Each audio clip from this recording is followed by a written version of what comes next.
Nous avons donc trouvé un accord avec le gouvernement britannique sur le retrait ordonné du Royaume-Uni de l'Union européenne et aussi sur le cadre de notre future relation.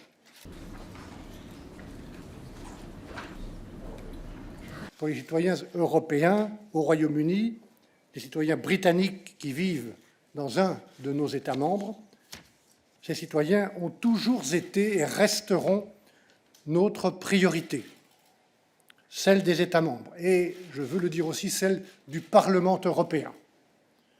L'incertitude pour ces citoyens a trop duré. Grâce à cet accord, leurs droits seront enfin garantis dans la durée. Enfin, cette proposition comprend aussi la période de transition qui avait été demandée par le gouvernement britannique et qui durera jusqu'à la fin de l'année 2020, 14 mois désormais, 14 mois, et peut-être une année ou 2 années de plus en cas d'accord conjoint du Royaume-Uni et de l'Union européenne. The solution that we found rests on 4 main elements. Number 1, Northern Ireland will remain aligned to a limited set of EU rules, notably related to goods. This means that all applicable procedures on goods will take place at the points of entry into Northern Ireland and not across the island. For this purpose, UK authorities will be in charge of applying the Union's customs code in Northern Ireland. Number 2, beyond applicable procedures, there is also the questions of customs duties. Northern Ireland will remain in the UK's customs territory. It will therefore benefit from the UK's future trade policy. But Northern Ireland will also remain an entry point into our single market. So, what have we done to square this circle? UK authorities can apply UK tariffs on products coming from third country so long as those goods entering Northern Ireland are not at risk of entering our single market. However, for goods at risk of entering the single market, UK authorities will apply the EU's tariffs.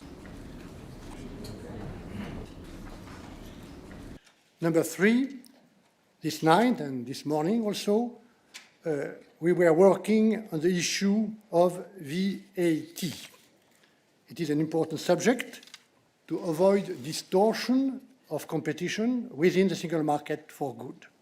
On this point also, we have managed to achieve 2 objectives: maintain the integrity of the single market, but also satisfy the UK's legitimate wishes.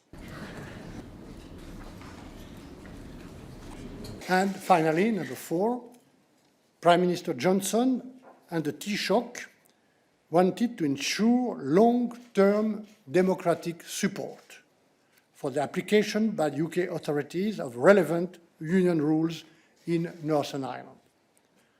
4 years after the entry into force of the protocol, the elected representatives of Northern Ireland will be able to decide by simple majority whether to continue applying relevant Union rules in Northern Ireland or not.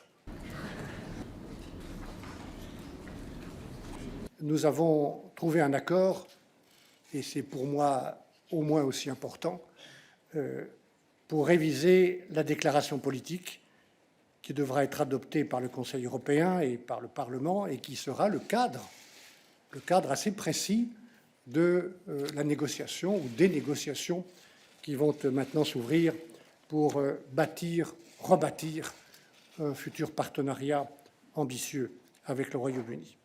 Pays ami, pays partenaires, pays alliés.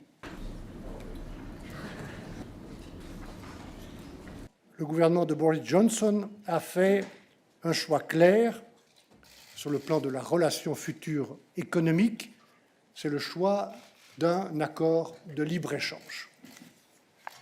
Toute référence à d'autres options, notamment l'option de créer éventuellement entre nous un territoire douanier unique, a donc été éliminée. Nous nous sommes mis d'accord pour avoir des garanties solides de level playing field afin de permettre un accord de libre-échange ambitieux, ça veut dire sans tarifs et sans quotas. Sur ce point, je veux témoigner pour en avoir souvent parlé dans mes différentes visites à l'intérieur de l'Union, que les États membres, tous les États membres, le Parlement européen, les parlements nationaux, évidemment les entreprises, les communautés d'entreprises que j'ai rencontrées, sont extrêmement attentifs et resteront extrêmement attentifs à l'existence d'un socle commun sur les standards applicables à la fin de la transition pour ce qui concerne les droits sociaux, la protection de l'environnement, les aides d'État et les questions de fiscalité.